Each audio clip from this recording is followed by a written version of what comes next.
আজ 16 এপ্রিল 2022 পশ্চিমবাংলায় দুটি উপনির্বাচনের ফলাফল ঘোষিত হয়।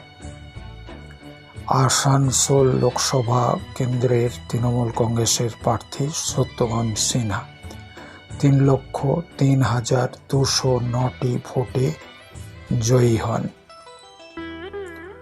অপরদিকে বালিগঞ্জ বিধানসভা ভোটে জয়ী হন বাবুল সুপ্রিয়, যিনি তৃণমূল কংগ্রেসের প্রার্থী 20,228টি ভোটে জয়ী হয়েছেন।